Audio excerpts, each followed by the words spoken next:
13 భాగాల వరకు మనము వచ్చి ఉన్నాం. ఈ 14వ భాగంలో అంత్యక్రీస్తు గురించి మనం ధ్యానం చేసుకున్నాం. ప్రకటన గ్రంథము 13వ అధ్యాయంలో అంత్యక్రీస్తు గురించి ధ్యానం చేసుకున్నాము. ఆ 13వ అధ్యాయంలో మనం చూసుకున్నట్లయితే అంత్యక్రీస్తు ఆ యొక్క మృగముతో పోల్చబడ్డాడు. అక్కడ 13వ అధ్యాయంలో 2 మృగాలు మనం చూస్తూ ఉన్నాము. ఒకటి భూమి నుంచి వచ్చే మృగము, రెండో మృగము. మొదటి మృగము ఆ యొక్క నీటి నుంచి బయటకు వస్తున్నట్లుగా చూస్తున్నాం. ఘట సర్పము సాతాను ఆ యొక్క ఒడ్డు పైన నిలబడినప్పుడు మొదటి మృగం పైకి లేవడం, అది అంత్యక్రీస్తు.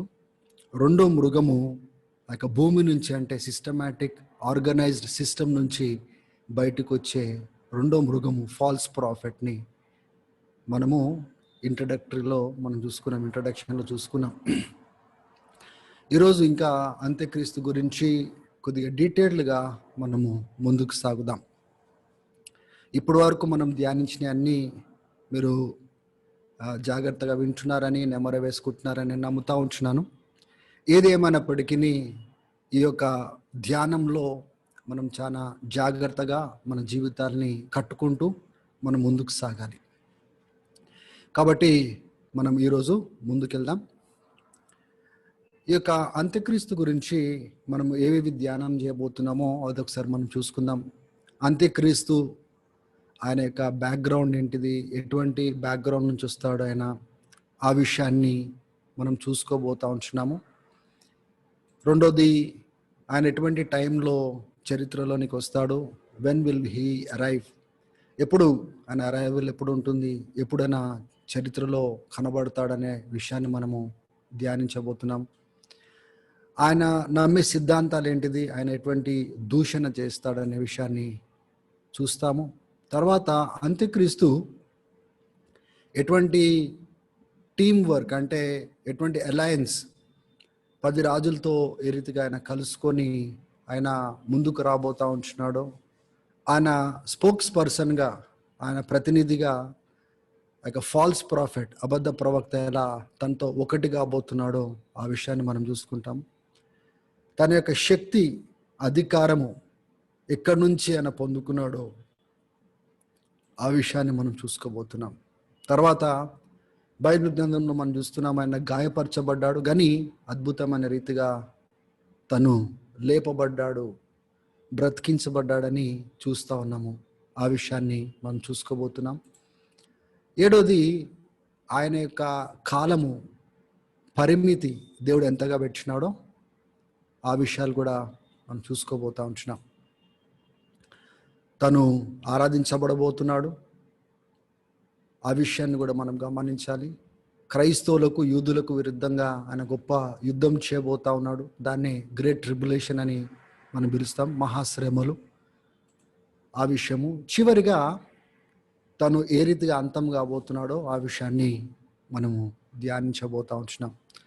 ఈరోజు కేవలము మొదటి పాయింట్ మాత్రమే మనం చూసుకుందాము. ఆయన యొక్క ఆరిజిన్స్, ఆయన ఎటువంటి బ్యాక్గ్రౌండ్ నుంచి రాబోతున్నాడు. ఆయన ఒక యూదుడా, లేక ఆయన ఒక రోమన్ క్యాథలిక్ చర్చ్ నుంచి వచ్చే పోపా, లేకపోతే ఆ రోమన్ క్యాథలిక్ చర్చా, లేక ఆయన ఒక అన్యుడిగా ఆయన రాబోతున్నాడా? అంత్యక్రీస్తు యూదుడా, లేకపోతే ఒక పోపా, లేకపోతే రోమన్ క్యాథలిక్ నుంచి వచ్చేవాడా, లేకపోతే ఒక అన్యుడా? ఈ విషయాన్ని మనము ఈరోజు మనం చూసుకోబోతా ఉంటున్నాం. ఎన్నో రకరకాలైన సిద్ధాంతాలు క్రైస్తత్వంలో ఉన్నాయి. ఆ సిద్ధాంతాలు ఏ రీతిగా చరిత్రలోకి వచ్చినాయో కాసేపు మనం చూసుకుందాం. ఎర్లీ మిడీవల్ పీరియడ్లో, అంటే 5వ శతాబ్దం నుంచి 10వ శతాబ్దం వరకు వాళ్ళందరూ, అప్పటి వరకు వాళ్ళు నమ్మిన విషయం ఏంటిదంటే అంత్యక్రీస్తు ఒక యూదుడుగానే వస్తాడు అని వాళ్ళు నమ్మినారు. తర్వాత లేట్ మిడీవల్ పీరియడ్, అంటే 13వ శతాబ్దం నుంచి 16వ శతాబ్దం వరకు వాళ్ళు ఏం నమ్మినారంటే, చరిత్రలో కొన్ని మార్పులు వచ్చినాయి. పోపు, అంటే రోమన్ క్యాథలిక్ సంఘానికి పెద్ద, తను అంత్యక్రీస్తు అని నమ్మడము చూసినాము. దాని తర్వాత రోమన్ క్యాథలిక్ చర్చే యాంటీ క్రైస్ట్ అని చాలా మంది నమ్మడం జరిగింది. తర్వాత చరిత్రలో కొంతకాలం దాటిన తర్వాత, అంటే లాస్ట్ 200 years ముందు, 200 సంవత్సరాల ముందు కొంత మార్పులు జరుగుతూ ఉన్నాయి. ఆ మార్పులలో ఏంటిదంటే అంత్యక్రీస్తు యూదుడని నమ్మడం కొద్ది తగ్గిపోయింది. ఆ రోమన్ క్యాథలిక్ చర్చ్ నుంచి వచ్చే పోప్ అని తగ్గిపోయింది. మెల్లమెల్లగా ఒక అన్య సాంప్రదాయం నుంచి ఆయన రాబోతున్నాడు అనే సిద్ధాంతం కొద్దిగా బలపడింది. అటువంటి వ్యూస్, అటువంటి ఆలోచన క్రైస్తత్వంలో లాస్ట్ 200 years ముందు నుంచి కాస్తే కనబడతా ఉంది. కానీ అసలు నిజంగానే యూదుడా, లేకపోతే ఒక రోమన్ క్యాథలిక్ సిస్టమ్ నుంచి వచ్చేవాడా, అన్యుడి నుంచి వచ్చేవాడా, బైబిల్ ఏం చెప్తుందో మనం చూసుకోవాల్సిన అవసరత మనకి ఎంతగానో ఉంది. ఐరినిస్ అంటే ఆయన 2వ శతాబ్దంలో, అంటే మన అపోస్తుల తర్వాత వాళ్ళ డిసైపుల్స్, తర్వాత వచ్చిన తరము తండ్రులు, వాళ్ళు ఆ 2వ శతాబ్దంలో ఏమని నమ్మినారంటే ఐరినస్ ఇంకా హిప్పోలిటస్ అంత్యక్రీస్తు తప్పకుండా ఆయన యూదుడుగా ఉంటాడు, యూదుడుగా వస్తాడు అని నమ్మినారు. ఆయన ఒక యూదుడుగా పుడతాడు, ప్రత్యేకంగా దాను తెగ నుంచి ఆయన వస్తాడని చాలా మటుకు ప్రచారంలో ఉండింది. 12 తెగలు ఉన్నాయి కదా, 12 గోత్రాలు ఉన్నాయి. ఆ 12 గోత్రాలలో డాన్ ట్రైబ్ ఒక గోత్రము. వాళ్ళు ఏమని నమ్మినారంటే ఆ డాన్ ట్రైబ్ నుంచి అంత్యక్రీస్తు వస్తాడని ఆ 2వ శతాబ్దం నుంచి అటువంటి సిద్ధాంతము బయటికి రావడము ప్రారంభించబడింది. దాని తర్వాత ఈ ఐరినస్ యొక్క డిసైపుల్ హిప్పోలిటస్, ఆయన ఏమని బోధ చేసినాడంటే అంత్యక్రీస్తు ఒక ఫాల్స్ మెస్సయా, అబద్ధపు మెస్సయా లాగా వస్తాడు ఫ్యూచర్లో అని వచ్చి, అప్పుడే యూదులు ఆ యొక్క ఫాల్స్ మెస్సయాని నమ్మి మోసపోతారు అనే సిద్ధాంతాన్ని తను కొద్దిగా బలపరిచినాడు. ఆరిజిన్ కానీ, క్రిస్టోస్టోమ్ కానీ, జెరోమ్ కానీ, అగస్టిన్ కానీ, వీళ్ళందరూ నమ్మిన విషయం ఏంటిదంటే అంత్యక్రీస్తు ఒక యూదుడు లాగా వస్తాడు. కానీ బిబిలికల్గా, వాక్యానుసారంగా ఎవరు ఏ రీతిగా నమ్మినప్పటికీ వాక్యానుసారంగా ఏముందో కూడా మనము పరిశీలించుకోవాల్సిన అవసరత మనకి ఉంది. వీళ్ళందరూ నమ్మిన విషయం అయితే తప్పకుండా ఆయన యూదుడుగా వస్తాడు, డాన్ ట్రైబ్ నుంచి వస్తాడు అని బాగా నమ్మేవారు. ఏడబ్ల్యూ పింక్ అని ఒక బైబిల్ టీచర్, తను ఏమని అన్నాడంటే బైబిల్లో అంటే డైరెక్ట్గా ఈ తిరుగుబడి వచ్చే ఈ అంత్యక్రీస్తు యూదుడుగా వాక్యాలు సూటిగా మనకు కనబడకపోయినప్పటికీ కొన్ని వాక్యాలు సూచనలుగా కనబడతా ఉన్నాయి.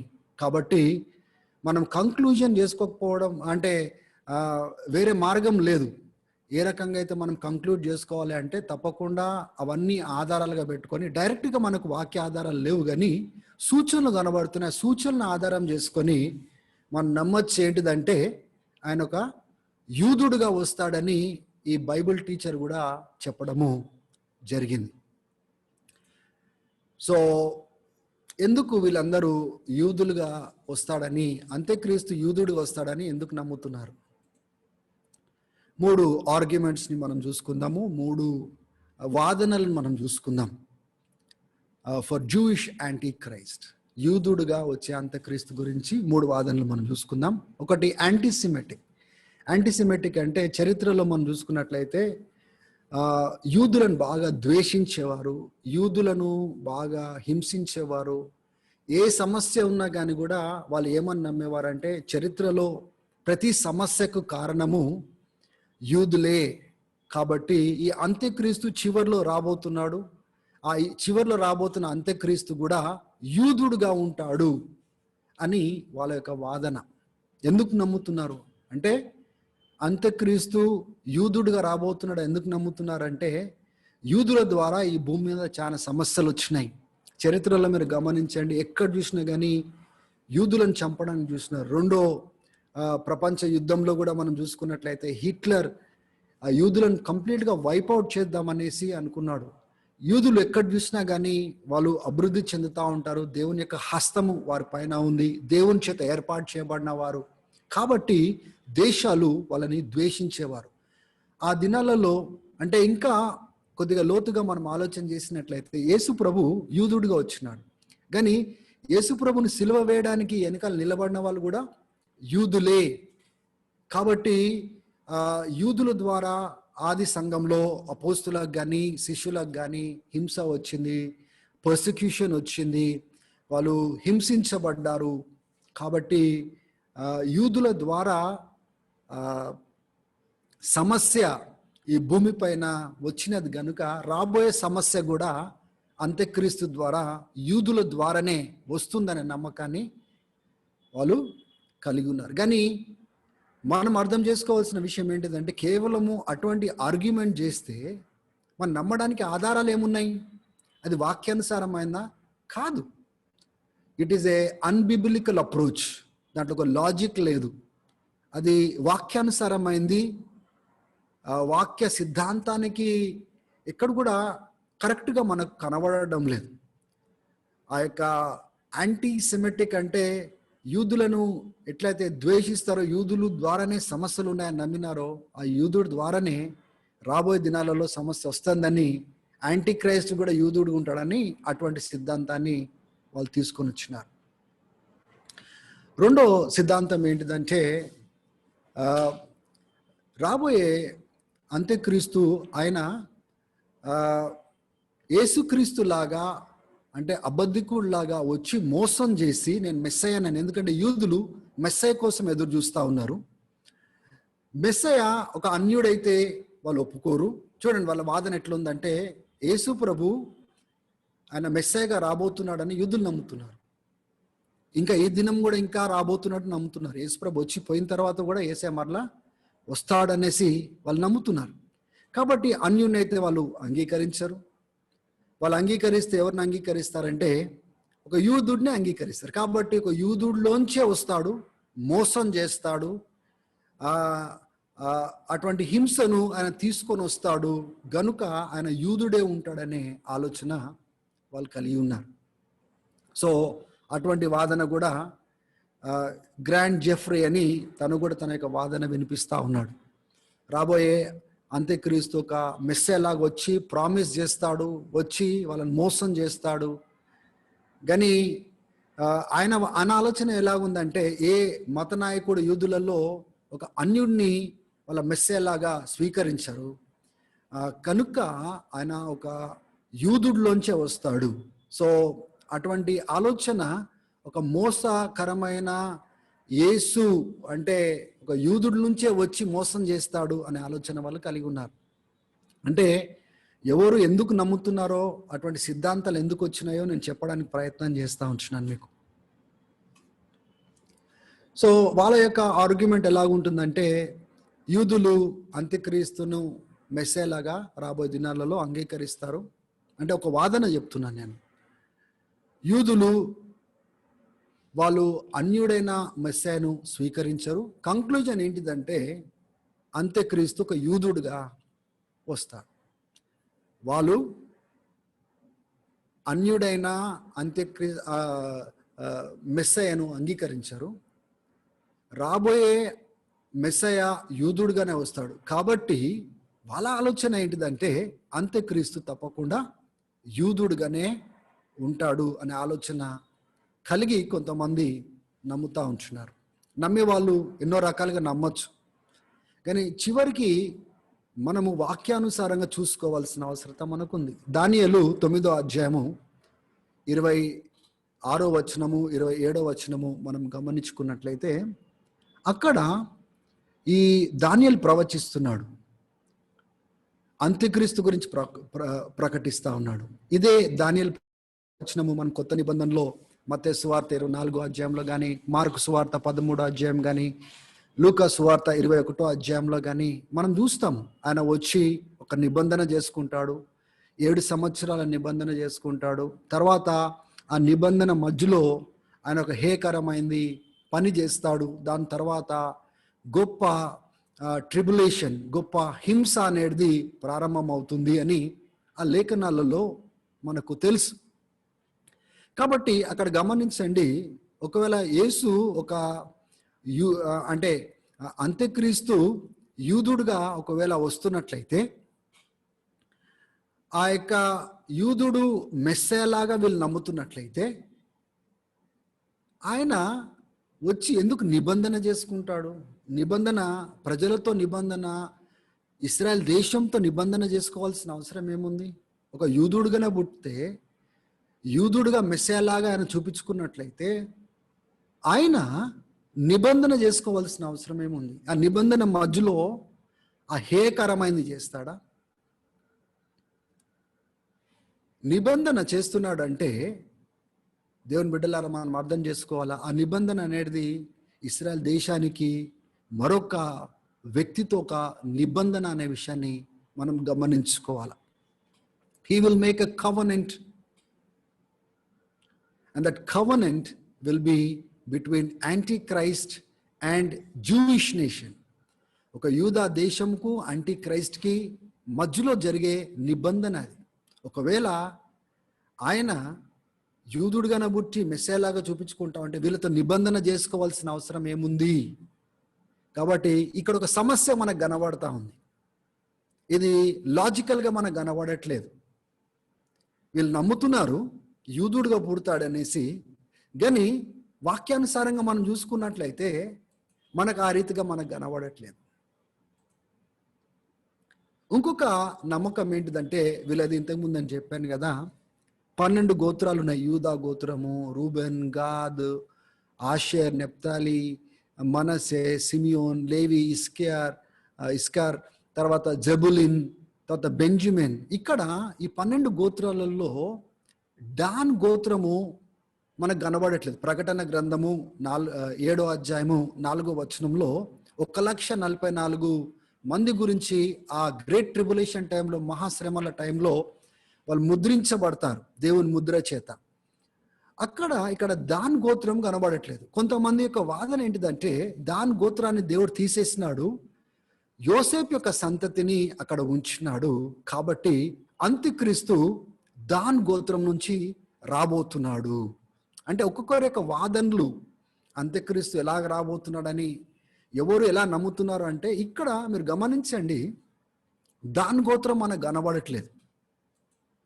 డాన్ గోత్రం కనబడతలేదు అంటే వాళ్ళ ఆర్గ్యుమెంట్ ఎట్లా ఉంది?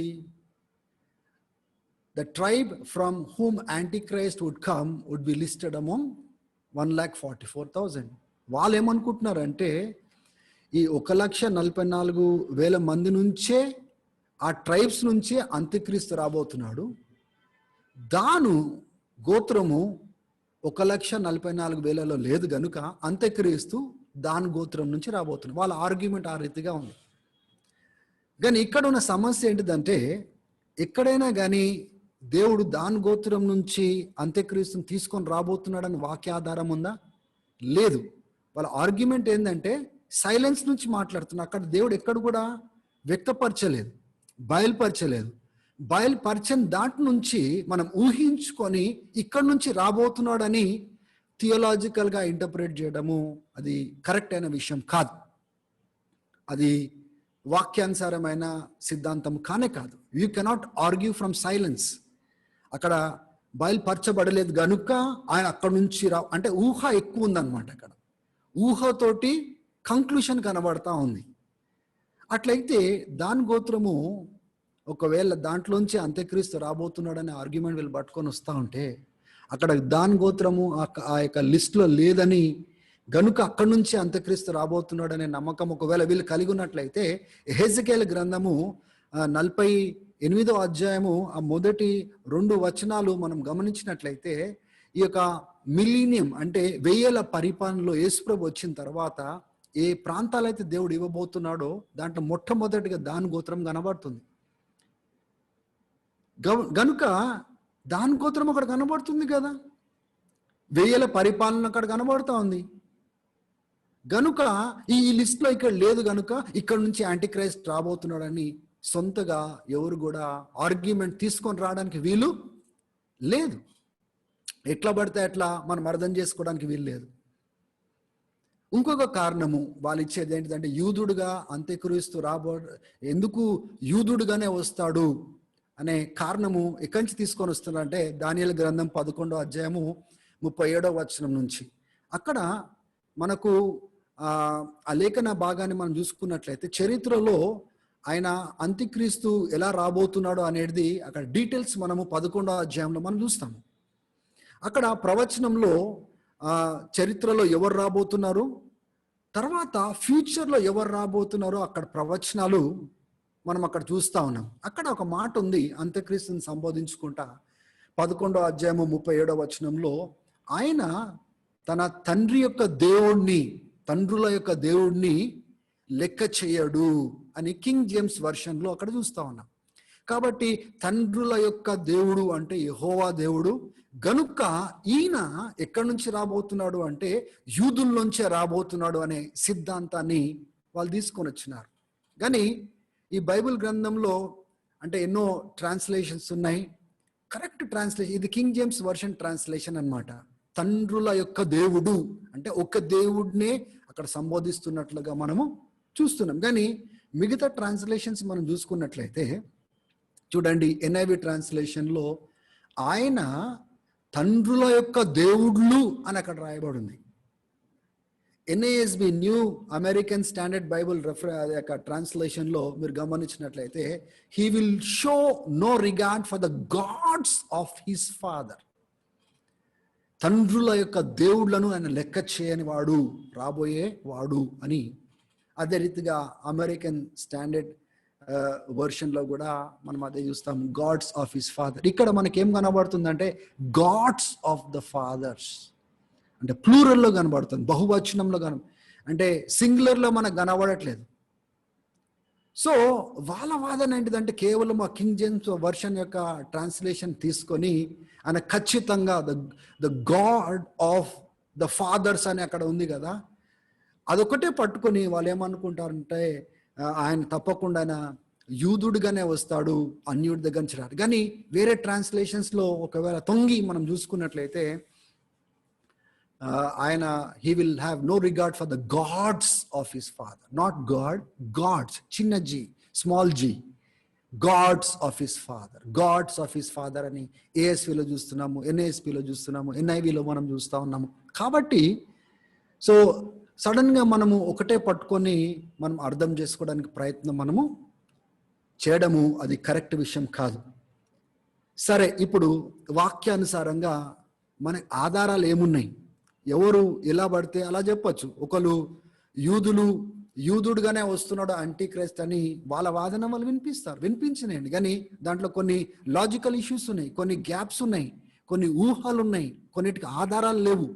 రెండోది, కొంతమంది అంటారు పో లేకపోతే రోమన్ క్యాథలిక్ ఎవరు పడితే అట్లా ఎట్లా పడితే అట్లా బోధలు చేస్తూ ఉంటారు. కానీ మనము వాక్యంలో చూసుకొని వాక్య ఆధారంతో ప్రాపర్గా అర్థం చేసుకోవడానికి ఒకవేళ ప్రయత్నం మనం చేసుకున్నట్లయితే మనకు కొన్ని ఆధారాలు మనకు దొరుకుతాయి.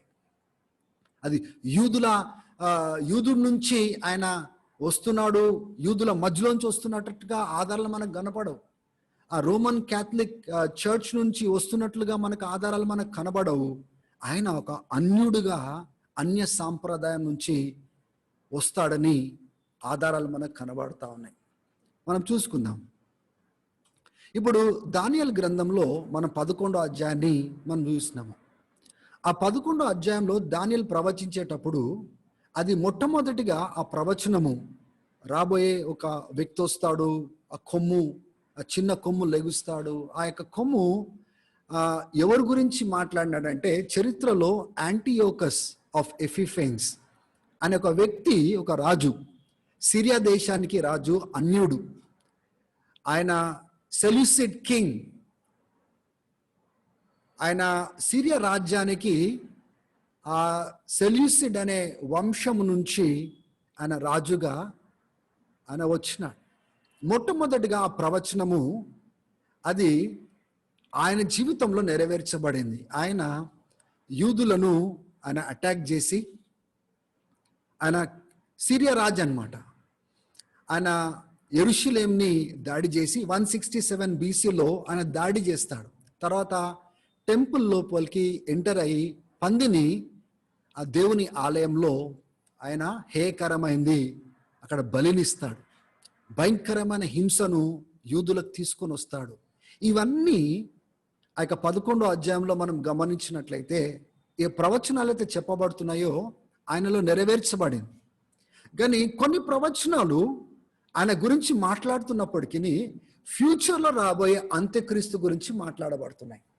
కాబట్టి కొన్ని ప్రవచనాలు ఎలాగుంటాయంటే, ఇప్పుడు మనకు బైబిల్ గ్రంథంలో లూసిఫర్ గురించి, మనకు సాతాన్ గురించి ఎక్కడెక్కడ మనం చూస్తూ ఉన్నామంటే, మనకు యెహెజ్కేలు 28వ అధ్యాయంలో చూస్తాము, 14వ అధ్యాయం యెషయా గ్రంథంలో మనం చూస్తాము. కానీ అక్కడ రాయబడినట్లుగా మీరు చూసినట్లయితే అక్కడ ఒక రాజు గురించి మాట్లాడతా సాతాను గురించి మాట్లాడినట్లుగా మనం చూస్తాం. అంటే ఆ మాటలు ఆ రాజుకు వర్తిస్తాయి, కానీ ఇంకొక వాళ్ళకు కూడా వర్తిస్తాయి. కొన్ని ప్రవచనాలు ఆ రీతిగా మనకు కనబడతా ఉంటాయి.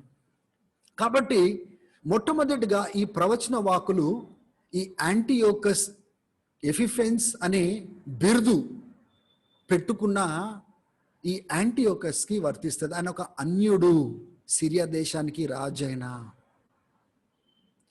అంటే ఒకసారి ఆలోచన చేయండి, దానియేలు ప్రవచిస్తున్నప్పుడు ఆయన ప్రవచించేది ఒక అన్యుడు రాబోతున్నాడు, ఆయన యూదుల మధ్యలో ప్రవేశిస్తాడు, ఆ టెంపుల్ మధ్యలోకి పోతాడు, ఈ రకంగా ఆయన పాడు చేస్తాడు, ఈ రకంగా హేకరమైంది ఆయన చేయబోతున్నాడని, హింసను తీసుకురాబోతున్నాడని ప్రవచించినాడు. అది యాంటీయోకస్ ఎపిఫెన్స్కి వర్తిస్తుంది. రాబోయే ఫ్యూచర్లో యేసుక్రీస్తు యొక్క రాకడకు ముందు ఎవరైతే రాబోతున్నాడో ఆయనకు కూడా వర్తిస్తున్నట్లుగా ఆ ప్రవచనాలలో మనం చూడగలుగుతాము. ఆయన ఎప్పుడు పుట్టినాడంటే 215 BCEలో పుట్టినాడు. 164 ADలో చనిపోయినాడు. ఆయన ఇరాన్ ప్రాంతంలో చనిపోయినాడు. ఆయన పరిపాలన 175 నుంచి 164 BC వరకే ఉన్నట్లుగా మనం చూస్తూ ఉన్నాం. కానీ 167 BCలో ఆయన టెంపుల్లోకి ఎంటర్ అయ్యి అదే టెంపుల్ని పాడు చేసి నాశనం చేసినట్లుగా, ఆ హేకరమైంది ఆ బలిని అక్కడ అర్పించినట్లుగా, యూదులను హింసించి వాళ్ళ ప్రాణాలను తీసినట్లుగా మనం చూస్తూ ఉంటున్నాము. ఈ ఎపిఫెన్స్ అనే మాట ఆయన సొంతగా పెట్టుకున్నాడు. ఆ ఎపిఫెన్స్ అనే మాటకు అర్థం తెలుసా? ఈయననే బిరుదు పెట్టుకున్నాడు. ఆ బిరుదు ఏంటి తెలుసా? గాడ్ మేనిఫెస్ట్, ప్రత్యక్షపరచబడిన దేవుడు నేనే అని ప్రత్యక్షపరచుకున్నాడు ఆయన. అది ఆయనలో నెరవేర్చబడింది. కానీ ఆయన గురించి మాట్లాడుతూ ఫ్యూచర్ యాంటీ క్రైస్ట్ గురించి దానియేలు ప్రవచిస్తున్నాడు. ఇట్లనే ఇంకొక వ్యక్తి రాబోతున్నాడు ఫ్యూచర్లో. ఇక్కడైనా యూదుడు కాదు, ఇది నెరవేర్చబడింది ఒక యూదుల్లో నెరవేర్చబడలేదు, ఒక అన్యుల్లో నెరవేర్చబడింది. ఆయన బలినిచ్చినప్పుడు కూడా జియస్ అనే ఒక దేవతకు ఆల్టర్ పెట్టి అక్కడ పందిని దేవుని ఆలయంలో పరిశుద్ధ స్థలంలో ఆయన బలినిచ్చినట్లుగా మనం చూస్తూ ఉన్నాం. దేవుని బిడ్డలారా, రాబోయే అంత్యక్రీస్తు దానియేలుని బట్టి మనం చూసుకున్నట్లయితే అది ఒక అన్యుడుగా యాంటీయోకస్లో ఎపిఫెన్స్ అనే అంటే బిరుదు పెట్టుకున్న యాంటీయోకస్లో నెరవేర్చినట్లుగా మనం చూస్తున్నాం. ఆయన ఒక సిరియా రాజు. ఆయన లేదు ఖచ్చితంగా యూదుడుగానే ఉండాలి అని అక్కడ మనం ఏం చూడట్లేదు. అది అవన్నీ ఈయనలో నెరవేర్చబడినాయని చరిత్రనే చెప్తా ఉంది. అదే రీతిగా మరొకడు రాబోతున్నాడు. ఆయన ఎందుకు అన్యుడుగా ఉండలేడు చెప్పండి? ఇక్కడ నెరవేర్చబడిన వాక్యము ఒక అన్యుడి ద్వారా ఆ టెంపుల్ మధ్యలోకి పోయి నేనే దేవుడిని అని ప్రకటించుకున్నాడు ఆయన. ఐఎమ్ గాడ్ మేనిఫెస్ట్ అని ప్రకటించుకున్నాడు ఆయన. ఆ టెంపుల్ని నాశనం చేసినాడు ఆయన, యూదుల్ని హింస పెట్టినాడు. రాబోయేవాడు యూదుడిగా ఎందుకు ఉంటాడు చెప్పండి? ఆ టెంపుల్ లోపలికి వేసి నేనే దేవుడిని ప్రకటించుకుంటాడా? మంచిగా ఆలోచన చేసినట్లయితే మనకు అర్థమవుతుంది. ఒక ఆధారం మనకి ఇక్కడ దొరుకుతూ ఉంది. ఏంటి ఇది?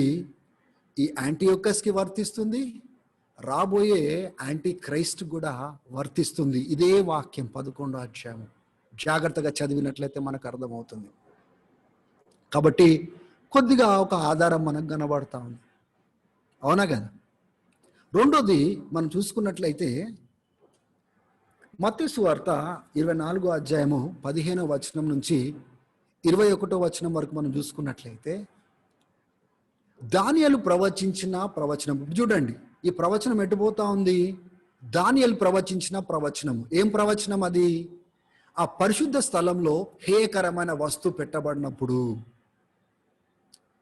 జ్ఞాపకం పెట్టుకోండి, ఆ ప్రవక్త దానియేలు ఏం చెప్పినాడు? యూదయలో ఉన్నవారు పారిపోవాలా, పైన మిద్దె పైన ఉన్నవాళ్ళు కిందకి దిగి బట్టల కోసం వెళ్ళడానికి వీలు లేదు. ఆ దినాలలో గర్భిణీ స్త్రీలకు ఎంత భయంకరమైన హింస. అది ఎటువంటి దినాలంటే భూమిపైన ఈ సృష్టి మొదలుకొని ఇప్పుడు వరకు అటువంటి భయంకరమైన దుర్దినాలు ఎప్పుడు కూడా లేవని అక్కడ ప్రవచనంలో మనం చూస్తా ఉన్నాం. యేసు ప్రభు స్వయాన చెప్పినాడు, దానియేలు ప్రవచించిన ప్రవచనము. అంటే రాబోయే దినాలలో ఈ యొక్క ప్రవచనము నెరవేర్చబడుతుంది. దానియేలు చెప్పింది ఇంకా నెరవేర్చబడవలసి ఉంది. ఎందుకంటే యేసు ప్రభు కంటే ముందే, రాకముందే యాంటియోకస్ ఎపిఫెన్స్ అనే వ్యక్తి వచ్చి చనిపోయినాడు ఆయన. కానీ యేసు ప్రభు తర్వాత ఆయన పుట్టినవాడు, యేసు ప్రభు తర్వాత కన్యక గర్భంలో జన్మించినవాడు. ఆయన ఏమని ప్రవచిస్తున్నాడంటే ఆ హేయకరమైంది ఆ పరిశుద్ధ స్థలంలో దానియేలు ప్రవచించింది అది జరిగినప్పుడు జ్ఞాపకం పెట్టుకోండి, మహాశ్రమలు స్టార్ట్ కాబోతా ఉన్నాయి. అది యూదయలో స్టార్ట్ కాబోతా ఉన్నాయి. దాని తర్వాత భూదిగంతములు అది వెళ్ళబోతా ఉంటున్నాయి. మనము 12వ అధ్యాయం ప్రకటన గ్రంథంలో మనం చూసుకున్నాము. ఆ స్త్రీ వెనకాల, అంటే ఇశ్రాయేల్ దేశం వెనకాల ఆ యొక్క ఘట సర్పము వెళ్తాడు. కానీ దేవుడు కాపాడిన తర్వాత తన యొక్క సంతతి వైపున వెళ్తాడు. అంటే దేవుని బిడ్డలు, క్రైస్తవులు, ప్రభుని నమ్ముకున్న వారి పైన వెళ్తాడు. సో ఆ యొక్క గ్రేట్ ట్రిబులేషన్ మొదలైనప్పుడు అది ఎక్కడ మొదలవుతుందంటే యూదయ జెరూసలేంలో మొదలవుతుంది. కానీ అంటే ఎక్కడైనా భూకంపం జరిగినప్పుడు ఎక్కడ ప్రారంభమైంది అని చెప్తే పలానా చోటు అని చెప్తారు కదా. ఇట్లనే ఈ మహాశ్రమ ఎక్కడ ప్రారంభం అవుతుందంటే యెరూషలేంలో ప్రారంభం అవుతుంది. ఆ ఆలయం దగ్గర ప్రారంభం అవుతుంది. అక్కడి నుంచి భూదిగంతములు వెళ్తుందనే సంగతిని మనం అర్థం చేసుకోవాలి. ఎక్కడ కూడా దానియేలు ప్రవచించిన విషయము అన్యుడు అని అక్కడ లేదు. కానీ ఇక్కడ హేయకరమైంది ఆలయంలో పెట్టబడినప్పుడు ఈ రీతిగా మహాశ్రమలు స్టార్ట్ అవుతాయని ఉన్నాయి. ప్యారలల్గా ఇదే వాక్యాన్ని ఒకవేళ మనం లూకా సువార్తలో మనం చూసినట్లయితే మీరు చూడండి, గమనించండి, అదే వాక్యం, వేరే వాక్యం కాదు. ఇక్కడ ఏమని రాయబడి ఉంది? When you see Jerusalem being surrounded by armies, అంటే ఈ యొక్క జెరూసలేంని ఆ దేశపు సైనికులు వచ్చి చుట్టుముడతారంట. ఏ దేశస్తులను అక్కడ పై వచనంలో క్లియర్గా లేదు. కిందటి వచనంలో చూసుకున్నట్లయితే జ్ఞాపకం పెట్టుకోండి, వాళ్ళు యెరూషలేంను చుట్టుముట్టినప్పుడు, ఆ శత్రు సైన్యము చుట్టుముట్టినప్పుడు యూదయలో వాళ్ళు కొండలకు పారిపోండి, సిటీలో ఉన్నవారు పారిపోండి. ఇది ఆ యొక్క శిక్ష దినాలు. 23వ వచనం మీరు చూడండి, అటువంటి దినాలలో గర్భిణీ స్త్రీలకు ఎంత మహా శ్రమలు. మీరు గమనిస్తున్నారా? ఇది మత్తయి సువార్త 24వ అధ్యాయం గురించిన ప్యాసేజే. అది యేసు ప్రభు ఆయన రాకడ ముందు ఏవి జరగబోతున్నాయో ఆయన ప్రకటించిన మాటలేవి. There will be a great distress in the land and wrath against this people, అంటే ఇజ్రాయలీలు. They will fall by the sword, ఆ యొక్క ఖడ్గము చేత వాళ్ళు చంపబడతారు. చాలా మంది ఆ దేశాలకు ప్రిజనర్స్గా, ఖైదీలుగా తీసుకొని వెళ్ళబడతారు. ఇప్పుడు చూడండి 24వ వచనంలో, Jerusalem will be trampled on by gentiles until the times of gentiles are fulfilled. ఇప్పుడు గమనించండి, ఆ పైనున్న 20వ వచనంలో ఉన్న ఆర్మీ ఎవరి ఆర్మీ? అది అన్యుల ఆర్మీ.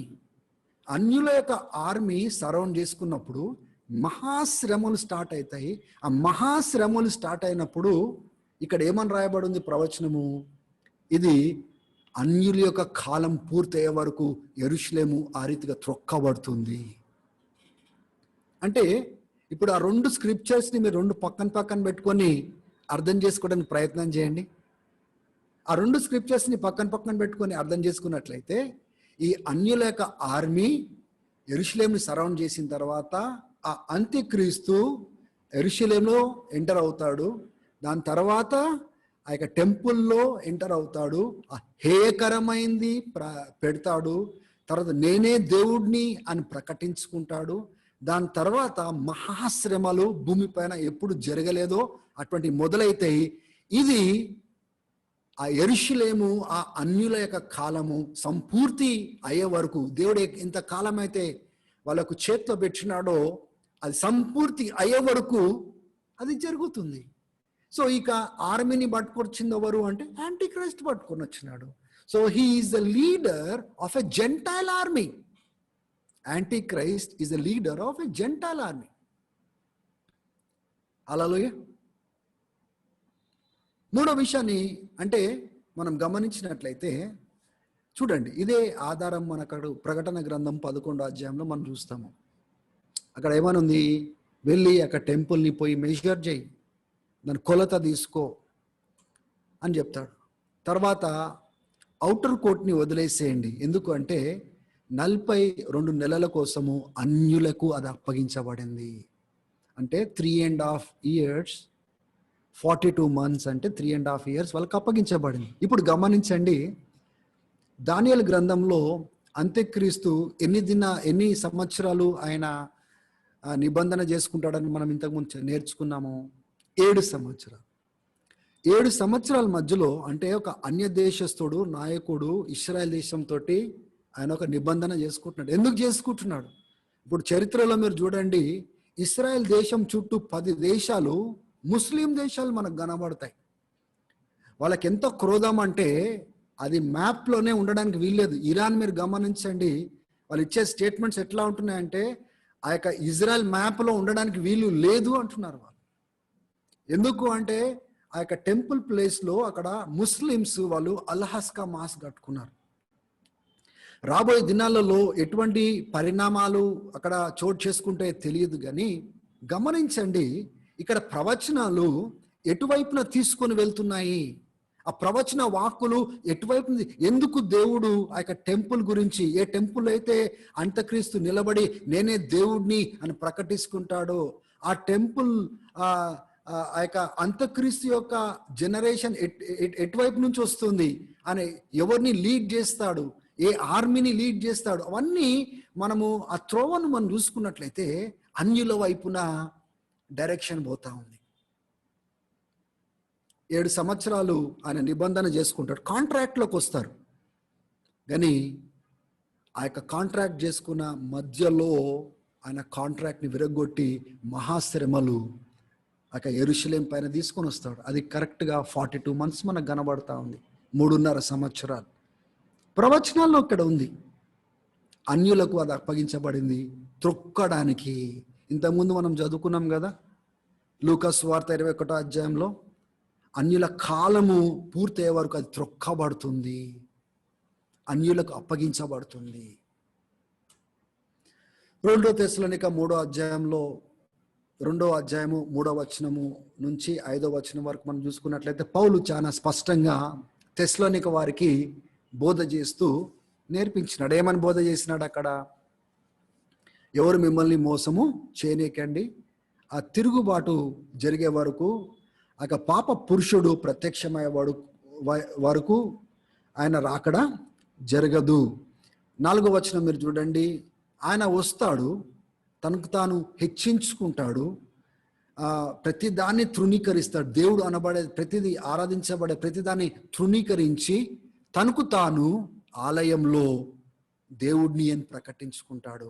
ఈ విషయాలు నేను మీ దగ్గర ఉన్నప్పుడు మీకు బోధించలేదా అంటున్నాడు పౌలు. రాబోయే దినాలలో వాడు ఒక అన్యుల యొక్క సైన్యాన్ని తీసుకొని వస్తాడు, ఎందుకంటే ఆయనకు అన్యుడు కాబట్టి. ఎందుకు యెరూషలేం పైన దృష్టి పెట్టినారు అంటే చరిత్రలో రాను రాను మనం అర్థం చేసుకుంటాము ఎందుకు యెరూషలేం పైననే దృష్టి పెట్టుకున్నారు ఈ అన్యులు, ఈ చుట్టుముట్టిన అన్యులు ఎందుకు యెరూషలేంనే దాడి చేయడానికి చూస్తున్నారు, ఎందుకు వాళ్ళ మధ్యలో ఆ ముస్లిం రాబోయే దినాలలో నేను వ్యక్తిగతంగా నమ్ముతున్న విషయం ఏంటిదంటే ఇస్లామిక్ నేషన్స్కి ప్లస్ ఇంకా ఈ జూయిష్ నేషన్కి మధ్యలో ఒక నిబంధన జరగబోతా ఉంది, కానీ అది మిడిల్లో బ్రేక్ కాబోతా ఉంది. అప్పుడు ఆ యొక్క అన్యులు లోపలికి ప్రవేశిస్తారు. డైరెక్ట్ ఎక్కడికైతే ఇప్పుడు ఆ టెంపుల్ కట్టబడబోతుందో ఆ అల్హస్కా మాస్క్ ఆ ప్రాంతంలోనికి అడుగు పెట్టబోతా ఉంటున్నారు. అక్కడే భయంకరమైన పరిస్థితులు తలపెట్టబడబోతా ఉంటున్నాయి. దేవుని బిడ్డలారా, యాంటీయోకస్ ఆఫ్ ఎఫిఫెన్స్ ఆయన ఒక అన్యుడే. బైబిల్లో రాబోయే అంత్యక్రీస్తు కూడా అన్యుడే. అన్యుల యొక్క ఆర్మీ అని, అన్యులకు అప్పగించబడిందని, అన్యులు తొక్కడానికి అది అప్పగించబడిందని లేఖనాలలో మనం చూస్తూ ఉన్నాం. ఈ అన్యుడు కూడా ఆ ఆలయంలోకి వచ్చి ఏమని ప్రకటించుకుంటా ఉన్నాడు, ప్రతి దాన్ని తృణీకరిస్తున్నాడు. తృణీకరించి నేనే దేవుడిని అని ప్రకటించుకుంటా ఉంటున్నాడు. నన్నే మ్రొక్కండి అని ప్రకటించుకుంటా ఉన్నాడు. మహా శ్రమను తీసుకురాబోతున్నాడు. దేవుని బిడ్డలారా, అపోస్తలుడైన పౌలు కూడా ఆ కొత్తగా అన్య సాంప్రదాయం నుంచి రక్షణ పొందిన తెస్సలోనిక సంఘానికి బోధిస్తూ నేర్పిస్తూ ఉంటున్నాడు. ఇక్కడ నేను మీ మధ్యలో ఉన్నప్పుడు ఈ విషయాలు మీకు నేర్పించలేదా? Didn't I teach you these things? Don't you remember these things?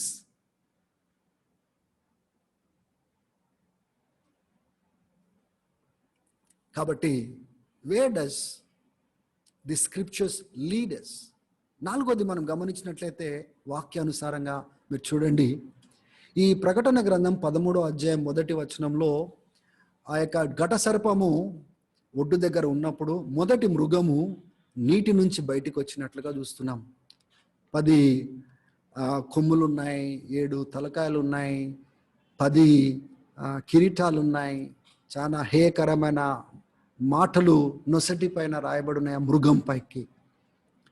కానీ నీటి నుంచి రావడం ఏంటి అనేది మనం గమనించినట్లయితే ఇదే మృగం గురించి, ఇదే 10 రాజుల గురించి, ఆ 10 తలకాయల గురించి, ఆ హేయకరమైన విషయాల గురించి 17వ అధ్యాయంలో రాయబడి ఉంది. దయచేసి మీరు అందరూ 17వ అధ్యాయం అంతా మీరు చదవండి. అక్కడ డీటెయిల్స్ అన్నీ అక్కడ దేవుడు బయలుపరుస్తాడు. ఈ 10 అంటే ఏంటి, ఆ 7 అంటే ఏంటి, ఆ కిరీటము, దాని యొక్క వివరణ అంతా అక్కడ ఇస్తా ఉన్నాడు. అక్కడ మీరు గమనించండి, ఆ మాటలు మాట్లాడుతూ then the angel said to me, ఆ దూత నాకేం చెప్పిందంటే, ఏ నీటిలోంచైతే ఆ మృగం పైకి వచ్చిందో, ఆ మృగం పైన ఈ వ్యభిచారమైన స్త్రీ కూర్చొని ఉందో, ఆ నీరు దేనికి సాదృశ్యం అంటే మల్టిట్యూడ్స్, నేషన్స్ అండ్ లాంగ్వేజెస్. ఇప్పుడు వాక్యము ఇంకొక వాక్యంతో ఎక్స్ప్లెనేషన్ ఇస్తా ఉంది. One scripture is explaining another scripture. మనం సొంతగా కల్పన కథలు చెప్పుకునేది కాదు. దేవదూతనే చెప్తున్నాడు, ఏ నీటి నుంచి అయితే ఆ మృగం పైకి వచ్చిందో, ఆ మృగం పైన ఈ వ్యభిచారపు స్త్రీ కూర్చొని కనబడతా ఉందో, ఆ నీరు దేనికి సాదృశ్యం అంటే జనులు, మల్టిట్యూడ్స్, నేషన్స్ అండ్ లాంగ్వేజెస్, అన్యుల గురించి మాట్లాడుతూ ఉన్నాడు దేవుని బిడ్డలారా. అందుకోసము వాక్యంలో ఏ రీతిగా అయితే ప్రత్యక్షపరచబడిందో ఆ రీతిగా మనం అర్థం చేసుకోవడానికి ప్రయత్నము చేయాలి. సో ఇప్పుడు మనం చివరికి వచ్చినాం, కంక్లూజన్కి మనం వచ్చినాం. యూదుడుగా మనకు ఇక్కడ ఆధారాలు మనకు కనబడలేదు. అంత్యక్రీస్తు యూదుడుగా రాబోతున్నాడా? లేదు, ఏమి ఆధారాలు మనకు కనబడట్లేదు. రెండోది, రోమన్ క్యాథలిక్ లేకపోతే పోప్ నుంచి రాబోతున్నాడా యాంటీ క్రైస్ట్? అక్కడ మనకేం ఆధారాలు కనబడలేదు. కానీ రోమన్ క్యాథలిక్ చర్చ్ ఒక పాత్ర ఉంది, రాబోయే టీచింగ్స్లో మీరు చూస్తారు. ఆ పాత్ర ఏంటిదో నేను తర్వాత చెప్తాను. కానీ అంత్యక్రీస్తు ఆ రోమన్ క్యాథలిక్ సిస్టమ్ నుంచి వచ్చినట్లు ఎక్కడ కూడా ఆధారాలు లేవు. కానీ ఎక్కువ ఆధారాలు మనకి ఎక్కడ కనబడ్డాయి? ఆయన ఒక జెంటైల్ కింగ్, అన్య దేశపు రాజు, ఒక పోరాడే రాజు, ఒక సైన్యాన్ని తీసుకొని వచ్చి పోరాడే రాజుగా మనకు కనబడతా ఉన్నాడు. యాంటీయోకస్ ఎపిఫెన్స్ ఏ రీతిగా వచ్చినాడో, టెంపుల్ని అటాక్ చేసినాడో, నేనే దేవుడిని ప్రకటించినాడో, హేయకరమైంది అక్కడ పెట్టినాడో, అదే మాదిరిగా ఫ్యూచర్లో ఆయన వలె అంత్యక్రీస్తు రాబోతున్నాడు అని యేసుప్రభు ప్రకటించినాడు ఆ దానియేలు ప్రవచనాల నుంచే. గనుక దేవుని బిడ్డలారా, ఆయన ఒక అన్యుడని లేఖనాలన్న ఆధారాన్ని బట్టి మనం చెప్తా ఉన్నాం.